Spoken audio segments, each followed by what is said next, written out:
Right, దేవునికి స్తోత్రం. హల్లెలూయా. మంచిది ప్రియమైన దేవుని బిడ్డలారా, ఈ యొక్క సమయంలో యాకోబు పత్రిక మొదటి అధ్యాయము 15వ వచనాన్ని చదువుకుందాం. చదువు.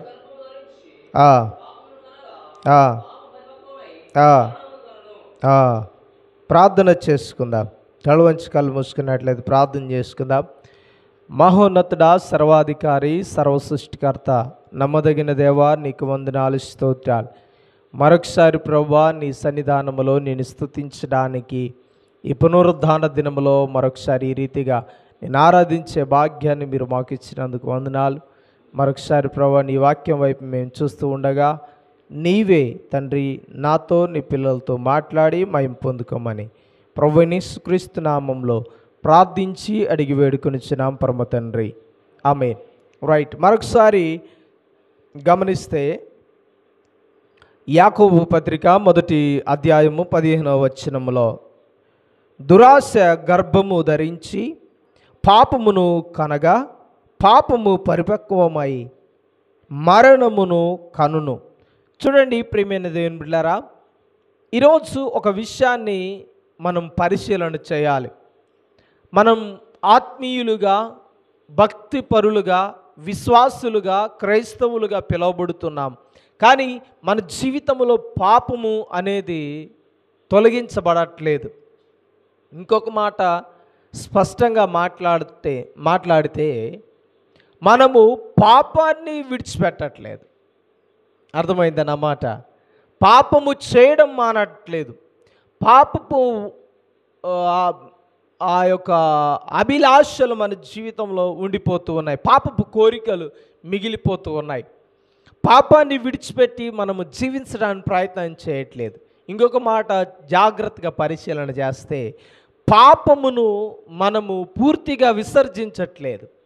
విసర్జించిన మరలా పాపం వైపు మన దృష్టి మల్లుతూ ఉంది. అందుకనే ఈరోజు ఒక విషయాన్ని పరిశీలన చేద్దాం. పాపము చేస్తే మన జీవితంలో ఏం జరుగుతుంది, ఏమవుతుంది అనే విషయాన్ని ఒకసారి పరిశీలన చేద్దాం. విశ్వాసులమే, భక్తిపరులమే, యేసు ప్రభువును ఆరాధించేవారమే, యేసు ప్రభువును పూజించేవారమే, యేసు క్రీస్తు కొరకు మనము సువార్త ప్రకటించేవారమే, యేసు క్రీస్తును గూర్చి మనము వింటూ ఉన్నాం, చెప్తూ ఉన్నాం, అనేకులను ఆయన వైపు, ఆయన మార్గములు త్రిప్పడానికి ప్రయత్నాలు చేస్తూ ఉన్నాము. కానీ పాపము చేయడం మానట్లేదు. అర్థమైందా మాట? మార్పు లేని జీవితాన్ని మనము జీవిస్తూ ఉన్నాం. పాపాన్ని ఒకవైపు మనము మోస్తూనే యేసుక్రీస్తులో మనం జీవించాలని ప్రయత్నం చేస్తూ ఉన్నాం. పాపాన్ని ఒకవైపు చేస్తూనే మనం పరిశుద్ధులుగా చేయబడాలని ఆశపడుతూ ఉన్నాం. దీనికి ఒకటే కారణం ఏంటంటే, నేను ఎక్కడున్నా ఎలాగుండాలి, మేలును పొందుకోవాలని ఆశ. ఆ ఆశతో నేను ఏం చేస్తున్నామంటే పాపం చేస్తూ కూడా మంచివాడిగా, మంచి మనుషులుగా మనం ప్రవర్తించడానికి ప్రయత్నం చేస్తూ ఉన్నాం. అయితే ప్రియమైన దేవుని బిడ్డలారా, ఇదిగో ఒకే దాంట్లో, ఒకే పాత్రలో మంచిది చెడుది నిల్వ ఉండలేదు కదండి.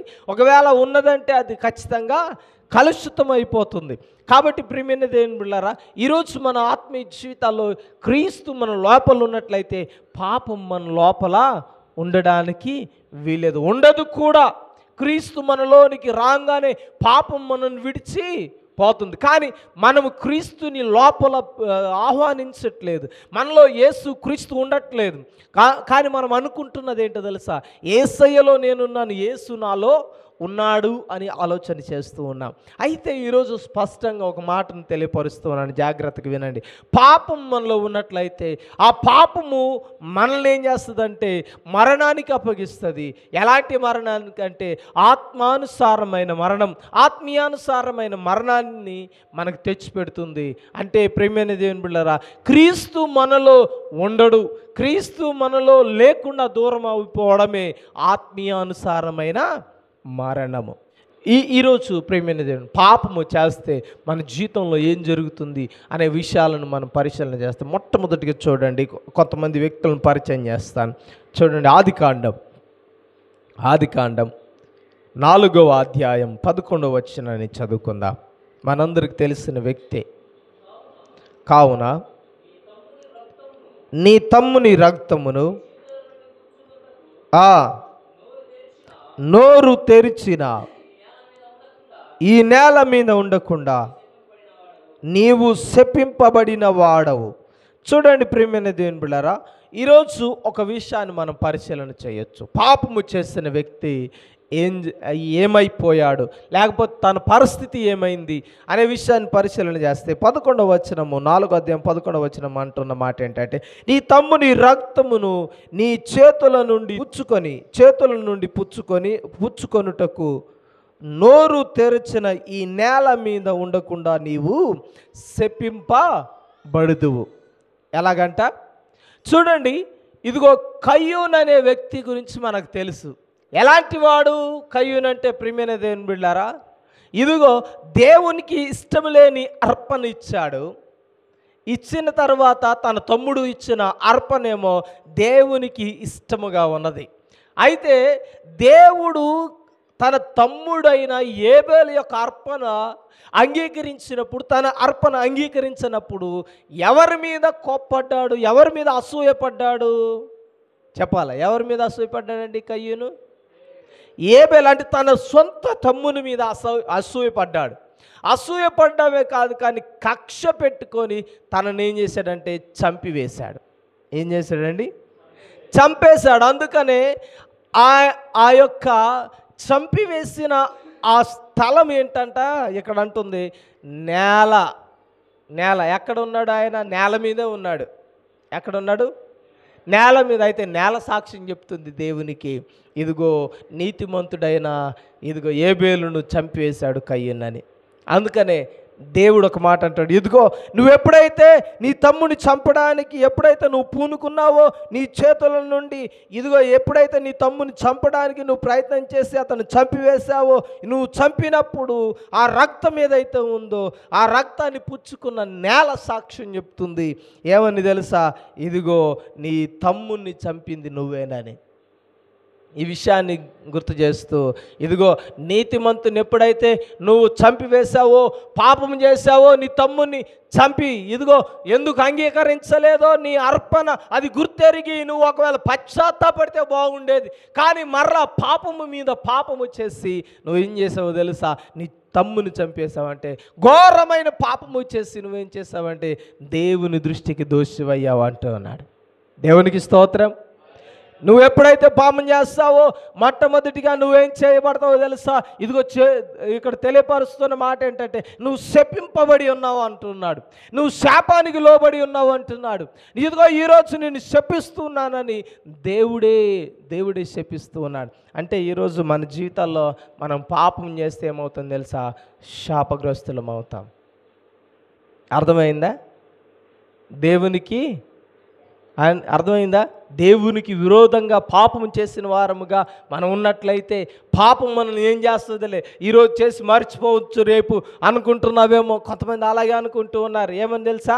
పాపం చేస్తే ఏమైంది, రెండో రోజు కల్లా మర్చిపోతారు, రెండో రోజు కల్లా విడిచిపోతారు, రెండో రోజు కల్లా దాన్ని మరలా ఎవరు గుర్తు చేయరు. చిన్న పాపమే కదండి. మనం ఎలా అనుకొని మన జీవితాల్లో దేవునికి దూరంగా జీవిస్తున్నాం, పాపాన్ని మన హృదయాలలో దాచిపెట్టుకుంటూ ఉన్నాం. కాబట్టి ప్రియమైన దేవుని బిడ్డలారా, గుర్తెరగాల, నువ్వు ఒకవేళ పాపము చేసావా అయితే నీవు శపించబడతావు. అందుకని చూడండి 12వ వచనంలో ఒక మాట ఉంది కదా, నీవు నేలను సేద్యపరిచినప్పుడు అది తన సారాన్ని ఇక మీదట నీకియ్యదు. నువ్వు పాపం చేస్తే ఏం చేయబడతావంట? నువ్వు వ్యవసాయం చేసిన దాని సారము నువ్వు తినలేవు. భూమి ఆ సారాన్ని నీకు ఇవ్వదు. ఎంత వ్యవసాయం చేసిన పంట నీకివ్వదు. అర్థమైందా? తెల్లారితే భూమి మీదే కష్టపడుతున్నావు, వ్యవసాయం చేస్తూ కష్టపడుతున్నావు, ప్రయాసపడుతున్నావు, ఎంతో కష్టపడుతూ కన్నీరు కారుస్తున్నావు. ఇలాంటి సమయంలో ప్రియమైన దేవుని బిడ్డలారా, దాని సారము దేవుడు ఏం చేయడంట? నీకు ఇవ్వడు. ఏమివ్వడు? దాని సారాన్ని నీకు ఇవ్వడు. దేవుడు నీవు దేవుని సన్నిధానంలో నువ్వు ఎప్పుడైతే దాన్ని వెతకడానికి ప్రయత్నం చేస్తావో దాన్ని దేవుడు ఇవ్వడు నీకు. కారణం ఏంటో తెలుసా? నీ జీవితంలో పాపము దాగుంది. నీ జీవితంలో ఏముంది? పాపము దాగుంది. అందుకని కయ్యూను జీవితంలో వ్యవసాయం చేసి చక్కగా ఫలభరితంగా మార్చబడిన వ్యక్తి ఈరోజు ఏమైపోయాడు తెలుసా? ఇక్కడ అంటున్నాడు, భూమి నీకేమివ్వదు, తన సారాన్ని ఇవ్వదు, నీవు భూమి మీద ఇదిగో దిగులు పడుచు దేశ దిమ్మరివై యుందువనెను. ఎలాగుంటావంట? ఒకసారి గుర్తుపెట్టుకో నువ్వు, ఒకసారి గుర్తుపెట్టుకో అక్క. వ్యవసాయం ఉంది కదా కదా, ఎన్ని ఎకరాలు ఉంది? 20 ఎకరాలు ఉందండి. తక్కువలో తక్కువ 10 ఎకరాలు ఉందండి. ఏం లోటు లేదండి. దేవుడు లేకపోయినా పర్లే, బతికేస్తా, ఎంత పాపం చేసినా బతికేస్తా అని తిరిగే వాళ్ళు ఎంతోమంది ఉన్నారు.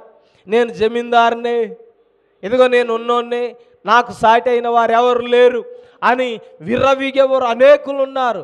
అయితే ఇదిగో భూమి తన సారాన్ని ఇవ్వదంట. ఆఖరికి నువ్వు చేసేదంతా విఫలమైంది.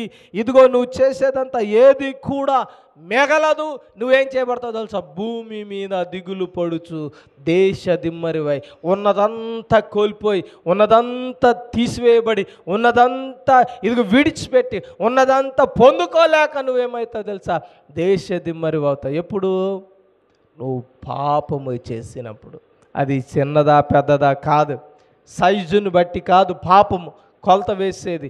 నువ్వు చేసే పాపము ఇదిగో దేవునికి వ్యతిరేకమైనది. ప్రతి పాపము దేవునికి నీకు దూరంగా తీసివేస్తుంది, నిన్ను దేవునికి దూరం చేస్తుంది. కాబట్టి జాగ్రత్త. నువ్వు పాపము చేస్తే ఏమవుతావు తెలుసా? శాపగ్రస్తుడు అవుతావు. ఎక్కడ శాపగ్రస్తుడు అవుతావు? కొంతమంది అంటారు కదా, అయ్యగారు మమ్మల్ని శపిస్తున్నాడండి అంటారు. ఏమని? నువ్వు మందిరానికి రాకపోతే ఏమవుతావు తెలుసా?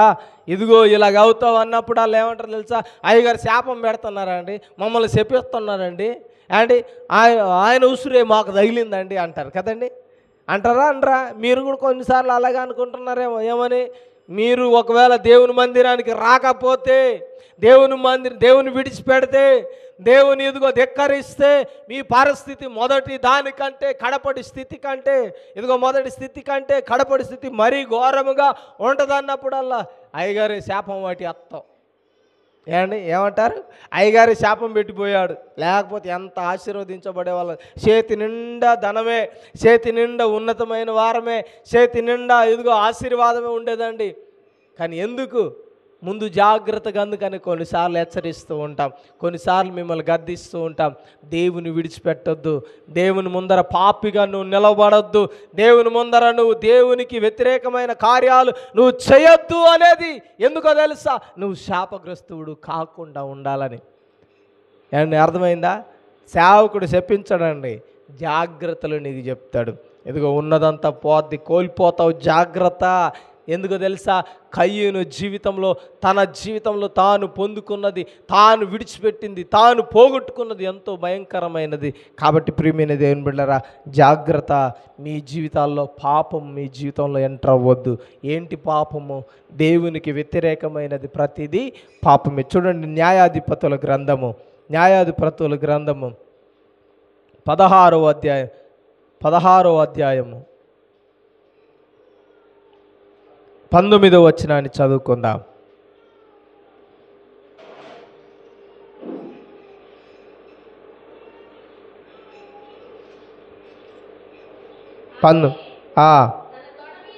తన తొడ మీద అతన్ని నిద్రపుచ్చి ఒక మనుష్యుని పిలిపించి వాని చేత తల మీద 7 జడలను సౌరము చేయించి అతనిని బాధించుటకు మొదలుపెట్టెను. అప్పుడు అతనిలో నుండి బలము తొలగిపోయెను. చూడండి దేవుని పిల్లలారా, మరొకసారి పరిశీలన చేద్దాం. రెండోదిగా, పాపము చేస్తే జరిగేది ఏంటయ్యా అంటే, సంసోను చాలా గొప్ప బలం పొందాడు. ఎవరి ద్వారా పొందాడు? దేవుని ద్వారానే పొందాడు. దేవుడిచ్చాడు గొప్ప బలం, దేవుడిచ్చాడు. దేవుడు గొప్ప ఆశీర్వాదాన్ని ఇచ్చాడు తనకి. మన జీవితంలో కూడా ఈరోజు ఎంతో గొప్ప ఆశీర్వాదాన్ని ఇచ్చాడు కదా. ఎక్కడో పెంట కుప్పల మీద ఉన్న మనల్ని, అర్థమైందా? ఎన్నిక లేని స్థితిలో ఉన్న మనల్ని, పాపభరితులుగా ఉన్న మన జీవితాన్ని దేవుడు దర్శించి, నిజానికి మనం గమనిస్తున్నట్లయితే మునుపటి స్థితి ఎలా ఉండేదండి? ఒక పూట తింటే ఒక పూట పస్తులుండే పరిస్థితి, ఒక పూట తింటే 2 పూటలు తిండి లేని పరిస్థితులు, నిజంగా చక్కని నివాసం లేని పరిస్థితులు, చక్కగా వాహనము లేని పరిస్థితులు, చక్కని ఇదిగో అవసరతలు తీర్చలేని పరిస్థితులు, మన బిడ్డలు మంచి బట్టలు వేసుకోలేని పరిస్థితులు కదండి. ఇలాంటి పరిస్థితిలో ఉన్న జీవితాలు, ఒకప్పుడు జీతగాడిగా ఉన్న పరిస్థితులు ఈరోజు ఏమైపోయావో తెలుసా? ఇతరులకి మంచి పనిచ్చేవాడిగాను, అందరికంటే ఆశీర్వదించబడిన వాడిగాను, ఎవరికి లేని గొప్ప ఆధిక్యత. ఇదిగో అప్పుడు సైకిల్ కూడా ఉండేది కాదు. ఇప్పుడు చెప్పాలా, ఏసీ బండ్లలో తిరుగుతున్నాం కదా. ఇప్పుడు ఎలా తిరుగుతున్నావు తెలుసా? చక్కగా వ్యవసాయానికి ఒక బండి, ట్రాక్టరు, మనం తిరగడానికి ఒక బండి, మనము ప్రయాణాలు చేయడానికి ఒకటి. ఇంకా మనం ఆలోచన చేస్తే మనం బ్రతకడానికి మంచి ఆశీర్వాదము, దేవుడు మంచి వ్యవసాయాన్ని ఇచ్చాడు, మంచి తోటలను ఇచ్చాడు, మంచి చేతివృత్తులను ఇచ్చాడు, మంచి వ్యాపారాలను ఇచ్చాడు. అలాంటి పరిస్థితిలో ఉన్న మనము ఒకవేళ మనము దేవునికి వ్యతిరేకమైన కార్యాలు చేస్తే, దేవునికి ఇష్టం లేని పనులు మనం చేస్తే, ప్రియమైన దేవుని బిడ్డలారా, ఇక్కడ సంసోనుకు పట్టిన గతి మన జీవితాల్లో పట్టొచ్చేమో. జాగ్రత్త. పాపం మన జీవితాల్లోనికి రానివ్వకూడదు, పాపం మన జీవితంలో ఎంటర్ అవ్వనివ్వకూడదు. లెక్క చేయట్లేదు, వాక్యం ఎన్నిసార్లు వింటున్నావో కదా, పెడని చెవి పెడుతున్నావు. ఇంకో మాట, కుక్క దులుపుకొని పోతుంది తెలుసా? కుక్క నీళ్లు పడితే చెవిలో ఏం పడుతుంది? నీళ్లు పడితే ఏం చేస్తుంది తెలుసా? బాగా దులుపుకుంటుందండి. ఏ జంతువు అయినా ఏం చేస్తుంది? దులుపుకుంటుంది. మనమైతే తుడుచుకుంటాం కానీ అది దులుపుకుంటుంది. నువ్వు కూడా అంతే. మందిరం లోపల వచ్చినప్పుడు జాగ్రత్తగా విన్నట్టే ఉంటావు, నా ముఖమే చూస్తావు, సేవకుడి ముఖమే చూస్తావు చక్కగా. అబ్బా, అన్న ఎంత గొప్పగా వింటున్నాడా, అక్క ఎంత గొప్పగా వింటుంది, ఆహా ఈ దెబ్బతో మారిపోద్దులే అనుకోవడం ఎవరు? సేవకుడు కదండి. అలా నమ్మిస్తారు. మీరు నమ్మించి మోసం చేయడానికి మామూలు వాళ్ళు కాదు.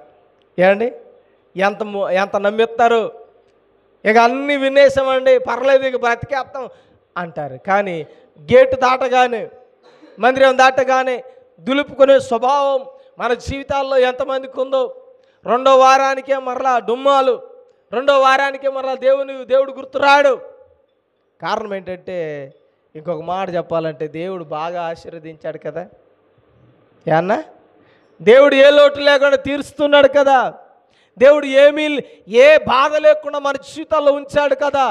అందుకనే ఇదిగో దేవుని విడిచిపెట్టి తిరగడానికి ఈరోజు మనం ఆలోచన చేస్తుంటాం. పాపము చేయడానికి, పాపం అంటే ఏంటో పెద్దది అనుకోకండి. ఏదో పెద్ద పాపం చేస్తేనే పాపం, లేకపోతే అందరూ అసహించుకునేది చేస్తేనే పాపం అని అనుకుంటున్నారేమో. వాక్యం చెప్తుందో తెలుసా? ఏం చెప్తుందో తెలుసా? ఆజ్ఞ అతిక్రమమే, చెప్పాలి గట్టిగా, ఆజ్ఞ అతిక్రమమే పాపము. ఏంటట? ఆజ్ఞ అతిక్రమమే పాపం.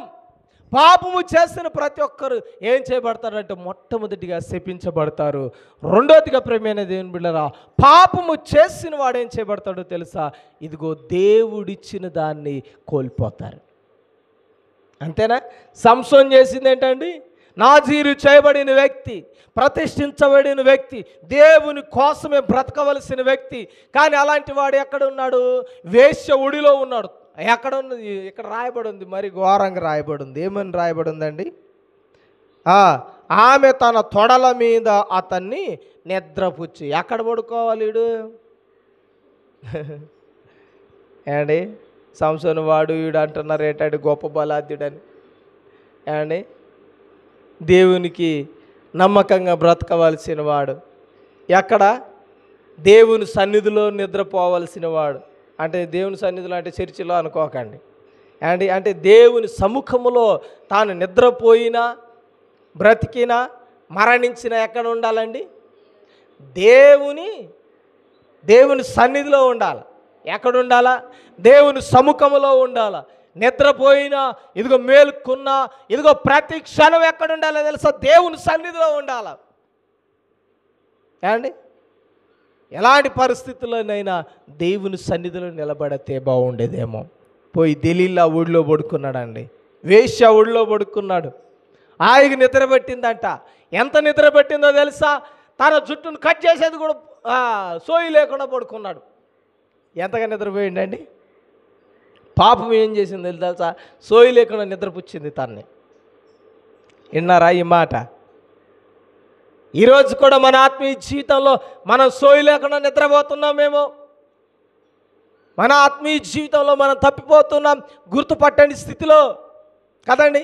మన ఆత్మీయ జీవితంలో మనం నిద్రపోతున్నాం. మనల్ని ఇదిగో పాపములో దింపివేస్తున్నా, పడేస్తున్నా, ఇదిగో అంత మన జీవితంలో ఏది కూడా దొరకని పరిస్థితికి దిగజారిపోతున్నాం. మనము కనిపెట్టలేని స్థితిలో ఉన్నాం. జాగ్రత్త. ఈరోజు వెల్ సెటిల్డ్గా ఉన్నాను కదా, ఏ బాధ లేదు, అన్నీ సముఖంగా దేవుడు నా సముఖంలో తెచ్చిపెట్టాడు కదా, నాకే బాధ లేదు అనుకుంటున్నావేమో. అయితే జాగ్రత్త, ఒక్కసారి జాగ్రత్త పడు.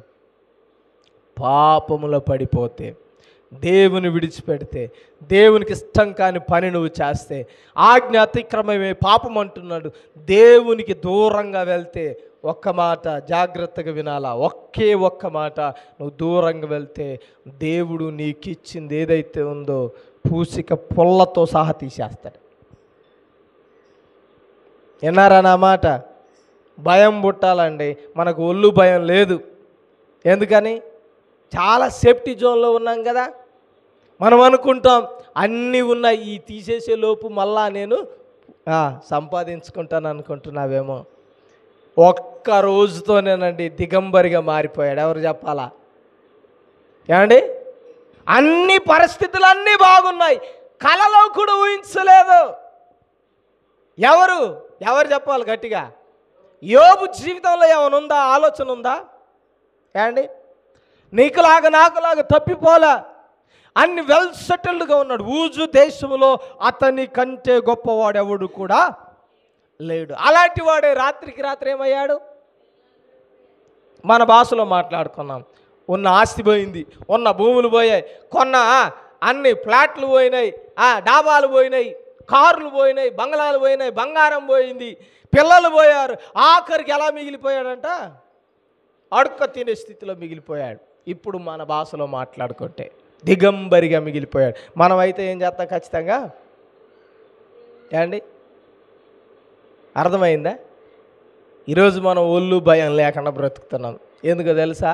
పాపము చేసిన మనల్ని ఎవరు ఏం చేస్తాడులే, దేవుని సన్నిధిని విడిచిపెట్టినా ఏం చేస్తాడులే, మా ఆయన ఉన్నాడులే చూసుకోవడానికి, మా ఆవిడ ఉందిలే చూసుకోవడానికి, మా అమ్మా నాన్నలు ఉన్నారులే చూసుకోవడానికి, మా అత్త మామలు ఉన్నారులే చూసుకోవడానికి, ఇదిగో నాకు బంధుబలగం చాలా ఉందండి, ఎంత ఆస్తుందో, నేను మందిరానికి వెళ్ళకపోయినా పర్లేదు, దేవుని లెక్క చేయకపోయినా పర్లేదు. ఏమండి? అలాగే ఉంటూ ఉన్నారు. నిజంగా మన జీవితంలో భయం లేని భక్తి మనం చేస్తూ ఉన్నాం. ప్రియమైన దేవుని బిడ్డలారా, మొత్తము తొలగించబడుతుంది. జాగ్రత్త. ఆజ్ఞ అతిక్రమము పాపము. జాగ్రత్త. దేవుని సన్నిధిని నిర్లక్ష్యపరచకు, అశ్రద్ధ చేయకు. ఈరోజు మన జీవితాల్లో మనం చూడండి, ప్రియమైన మందిరానికి వస్తున్నాం కానీ ఏది ఉపయోగపడేది చేయట్లేదు. ఏ వాక్యాన్ని మన చెవిలో పెట్టట్లేదు, ఏ వాక్యాన్ని మన హృదయంలో దాచిపెట్టట్లేదు, ఏ వాక్యాన్ని క్రమము తప్పకుండా పాటించడానికి ఇష్టపడట్లేదు. నిర్లక్ష్యమే, ఎక్కడ చూసినా నిర్లక్ష్యమే, వాక్యం వినే దాంట్లో నిర్లక్ష్యమే, పాట పాడే దాంట్లో నిర్లక్ష్యమే, ప్రార్థన కూడా చేసేటప్పుడు నిర్లక్ష్యమే. మన జీవితంలో ఏమీ లేదంటే ప్రియమైన దేవుని బిడ్డ లెక్క చేసే తత్వము లేదు. జాగ్రత్త. వింటున్నారా? ఏ పాపములో నువ్వు ఉన్నావు ఈరోజు? ఏ పాపపు క్రియలు మన జీవితంలో ఉన్నాయి? కాబట్టి జాగ్రత్తగా విందాం. ఏమంటో తెలుసా? పాపము చేసిన సంసోను జీవితంలో ఏమయ్యాడంటే ఆఖరికి బలాన్ని కోల్పోయాడు. ఎలాంటి బలాన్ని కోల్పోయాడు తెలుసా? ప్రపంచంలో అతని వంటి బలవంతుడు ఎవడో కూడా లేడు. ఆఖరికి ఏమైపోయాడు తెలుసా? బలం లేని జీవశవంలా మారిపోయాడండి. ఎందుకని? ఒక ఆడదాని చేతిలో తన యొక్క బలాన్ని పెట్టేశాడు. ఈరోజు మనం మరి దేనికి తాకట్టు పెడుతున్నామో? ఏమండి? ఒకరోజు అన్నట్లుగా 500 కూలికి తాకట్టు పెడుతున్నామేమో. ఏమండి? 500 రూపాయల కూలికి తాకట్టు పెడుతున్నామేమో. ఇంకేం చేస్తూ ఉన్నాం? ఇంకేం చేస్తున్నామండి? పెళ్ళిళ్ళకు తాకట్టాడుతున్నావు, ఫంక్షన్లకు తాకట్టు పెడుతున్నాం. మన ఆత్మీయ జీవితాన్ని ప్రేమైన దేవుని బిడ్డలారా జాగ్రత్తగా వినడానికి ప్రయత్నం చేద్దాం. కాబట్టి కోల్పోతావు, దేవుడిచ్చిన వాటినన్నిటిని కోల్పోతావు. ఈరోజే జాగ్రత్త పడాలా. దేవుడిచ్చిన దానిని పొందుకొని అలాగే దాని అభివృద్ధి పొందాలంటే దేవునికి ఎక్కువ సమయాన్ని ఇవ్వాలి. దేవుని సన్నిధిలో నమ్మకంగా బ్రతకాలి. పాపం మన జీవితంలో ఎంటర్ అవ్వకుండా కదండి. మన జీవితంలో పాపం ఎంటర్ అయితే దేవుని సన్నిధికి దూరం చేస్తుంది. దేవుని సన్నిధికి దూరం చేయబడ్డం కూడా పాపమే. ఈరోజు జాగ్రత్తగా నువ్వు ఆలోచన చేసి ముందుకు నడిపించబడాలని కోరుతూ ఉన్నాం. కాబట్టి ప్రియమైన దేవుని బిడ్డలారా, 1 నీవు శాపగ్రస్తుడిగా మార్చబడతావు. 2 దేవుడిచ్చిన ప్రతిదీ కోల్పోతావు. ఏమండి, నువ్వు అప్పుడు అంటావు ఏంటో తెలుసా? అప్పుడు అనకు అయ్యగారు శాపం పెడితే పోయిందండి అని. అప్పుడు అనకు అయ్యగారు ఇదిగో ఇలా చెప్పేసరికి ఆయన చెప్పినట్టే జరిగింది కాబట్టి ఆయనదే దోషం అనకు. కారణం ఏంటో తెలుసా? దానికి కారణం నీలో ఉన్న పాపము, అవిధేయత, నీలో ఉన్న దేవుని మాటకు లెక్క చేయని తత్వం. కాబట్టి సరిచేసుకొని నీ జీవితాన్ని ముందుకు నడిపించు. కాబట్టి ఒక విషయాన్ని మనం పరిశీలన చేద్దాం. దేవుడు ఈరోజు నీతో నాతో మాట్లాడడానికి ఇష్టపడుతూ ఉన్నాను. కాబట్టి ప్రియమైన దేవుని బిడ్డ, పాపం చేస్తే ఏమవుతావు అంటే శాపగ్రస్తు అవుతావు. ఆఖరికి 2వదిగా మనం పరిశీలన చేస్తే నువ్వు ఉన్నదంతా కోల్పోతావు, దేవుడిచ్చిందంతా తొలగించబడుతుంది. జాగ్రత్త చేసుకో. చివరి మాట చెప్పి నేను ముగిస్తాను. చివరిగా నేను ఈ మాట చెప్పి ముగిస్తాను. యెహోషువ గ్రంథం, యెహోషువ 7:24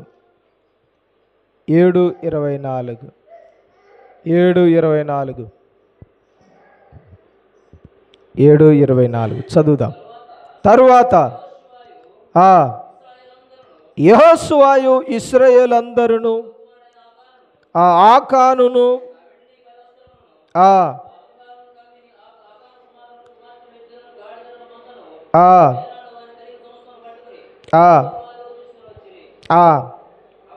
అప్పుడు యెహోషువ యెహోవా నిన్ను బాధపరుచుననగా ఇశ్రాయేలులందరూ వానిని రాళ్లతో చావగొట్టరి. చూడండి ప్రియమైన దేవుని బిడ్డలారా, ఆకాను చేసిన పాపం ఏం చేసింది తెలుసా? తన కుటుంబాన్ని నాశనం చేసింది. ఇంకో మాట చెప్పాలంటే ఇబ్బందులు పాలు చేసింది, శ్రమల పాలు చేసింది. చూడండి అన్న, వింటున్నారా? నేను ఒక్కనేనండి, మా ఆవిడ బాగానే ఉంటుంది, మా పిల్లలు బాగానే ప్రార్థన చేస్తారు, నేను ఒక్కనే తప్పిపోయాను, పర్లేదు అయ్యగారు, మా వాళ్ళందరూ బాగానే ఉంటారు. ఇంకో కొంతమంది ఏమంటో తెలుసా? నేను బాగానే ఉంటానండి, మా వాళ్ళు ఎట్టుంటే ఏంటి, నేను ప్రార్థన చేస్తాను బాగానే. ఇవన్నీ పప్పులేం ఉడకవు. లోకములో మనం జీవించినట్లు కాదు దేవుని సన్నిధిలో జీవించడం. లోకములో చెప్పినట్లు కాదు మనం దేవుని సన్నిధిలో చెప్పడం. ఎలాగో తెలుసా? మనము దేవుని సన్నిధిలో ఒకవేళ నమ్మకంగా లేకపోతే, పాపంలో పడిపోయినట్లయితే ప్రియమైన దేవుని బిడ్డలారా, మనము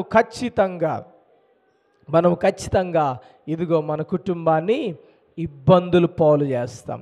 మనం ఖచ్చితంగా దేవుని సన్నిధిలో మనం పాపము చేసి జీవిస్తున్నట్లయితే ఖచ్చితంగా మన కుటుంబం ఏమవుతుందో తెలుసా? మన వల్ల శ్రమల పాలవుతుంది. కాబట్టి ఒకసారి అన్నలు జాగ్రత్తగా వినాలి. ఎందుకో తెలుసా? వాళ్ళే లెక్క చేయరు.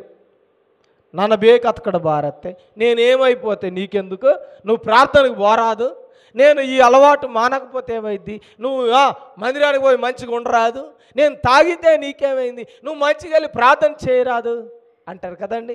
దానికి కారణం ఏంటో తెలుసా? ఆకానులాగా నువ్వు చేస్తున్నావు, ఆకాను వాళ్ళే ఆలోచన చేస్తున్నావు. ఆకాను అదే ఆలోచన చేసిండేమో, అయినా సరే ఒక విషయాన్ని గుర్తు చేస్తున్నాడు. ఆకాను చేసిన పాపము తన కుటుంబానికి నాశనాన్ని తెచ్చిపెట్టింది. ఈరోజు జాగ్రత్త. మీరు అందుకని దేవుని సన్నిధిలో అందరూ నమ్మకంగా జీవించడానికి మీరు మీ పిల్లలు నమ్మకంగా జీవించాలి. నీవు నీ భర్త నమ్మకంగా బ్రతకాలి దేవుని సన్నిధిలో. పాపం మీ జీవితంలో మీ కుటుంబంలో రానివ్వకూడదు.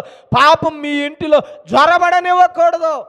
ఒకవేళ జ్వరబడుతుందా తండ్రి వలనో పిల్లల వలనో జ్వరబడుతుంటే వెంటనే నువ్వు చెప్పాలి, అరే అది మన ఇంట్లో ఉండడానికి వీల్లేదు, ఆ దొంగ సొమ్ము మన ఇంట్లో ఉండడానికి వీల్లేదు, ఆ శాపగ్రస్తమైనది మన ఇంటిలో ఉండడానికి వీల్లేదు, ఇదిగో ఆ పాపపు ఇష్టమైన అలవాటు మన ఇంటిలో ఉండడానికి వీల్లేదు, ఇదిగో నీలో ఉండకూడదు నాలో ఉండకూడదు అని కుటుంబానికి, భర్తకు, భార్యకు, పిల్లలకి హెచ్చరించాలి. అప్పుడే కుటుంబం ఏమవుతుందో తెలుసా? ఆశీర్వదించబడుతుంది. దేవునికి స్తోత్రం. లేకపోతే ఇబ్బందులు పాలు. నువ్వు అంటున్నావు కదా, ఎంత చేసినా మిగలట్లేదండి, కారణం ఇదేనేమో, ఎంత చేసినా మా అనారోగ్యాలు తప్పించబడట్లేదండి అంటున్నాం. ఇదిగో ఒక కుటుంబం ఇలాగ తెలియపరుస్తుంది, అయ్యా ఏం జరుగుతుందో తెలియట్లేదు కానీ మా కుటుంబంలో ఇన్ని ఇబ్బందులు శ్రమలు వస్తున్నాయ్యా, ఎటు నుండి బయటపడాలో అర్థం కావట్లేదు అంటూ ఉన్నారు. నేను వెళ్ళాక ప్రార్థన చేయండి, ఈరోజు మా ఇంట్లో ప్రార్థన పెట్టండి అంటున్నారు. వెళ్ళాక ఒకే ఒక మాట చెప్పాను, ఏంటో తెలుసా? దానికి కారణం ఏంటో తెలుసా? నీవే. దానికి కారణం నువ్వే. నీవు తప్పిపోయావు, నువ్వు పాపములో ఉన్నావు. పాపము నుండి బయటికి వస్తేనే తప్ప, ఆ పాపపు ఇష్టమైన అలవాటు నుండి బయటికి వస్తేనే తప్ప దేవుడు నిన్ను ఆశీర్వదించాడు. నీ మధ్య ఉన్న శాపము, మీ మధ్య ఉన్న బాధ, మీ మధ్య ఉన్న బలహీనత, మీ మధ్య ఉన్న రోగము తొలగించబడుతుంది అని తెలియపరిచాను. ఈరోజు ఆకాను జీవితంలో జరిగిన ఆ యొక్క సిచ్యువేషన్ మన కుటుంబాల్లో జరుగుతూ ఉన్నాయి. కారణం ఏంటో తెలుసా? శపితమైన దానిని మన ఇంటిలో పెట్టి ఉన్నాం. చెప్పండి గట్టిగా, ఏం పెట్టి ఉన్నామండి? శపితమైన దాన్ని, పాపభిష్టమైన దానిని, పాపాన్ని మన ఇంటిలో పెట్టి ఉన్నాం. అందుకని మన కుటుంబాలు కొన్నిసార్లు ఇదిగో తెలియకుండానే నాశనం అయిపోతున్నాయి. అర్థం అయ్యేలోపు సమస్తాన్ని కోల్పోతున్నాం. కారణం ఏంటంటే మనము పాపములో ఉంటూ ఉన్నాం. దేవునికి అయిష్టంగా మనం పాపాన్ని చేస్తూ ఉన్నాం.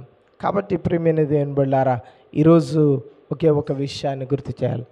పాపము చేస్తే ఏం జరుగుతుందంటే నీవు శాపగ్రస్తుడు అవుతావు. అయ్యా నేను అసలు పాపమే చేయట్లేదు అనుకుంటున్నావేమో, అయ్యా నేను అసలు దాని వైపే చూడట్లేదు అనుకుంటున్నావేమో. అయినా సరే కొన్నిసార్లు తెలియకుండా నీ ఇంటిలో పాపము జొరపడుతుంది. కాబట్టి మొట్టమొదటిగా ఆ శాపగ్రస్తమైన స్థితిలో నువ్వు వెళ్తావు పాపము నీలో ఉంటే. రెండోదిగా ఇదిగో దేవుడిచ్చింది సమస్తాన్ని కోల్పోతావు. దయచేసి గుర్తెరుగు. మూడోదిగా ఇదిగో నీ కుటుంబాన్ని నీవే నాశనం చేసుకుంటూ ఉన్నావు.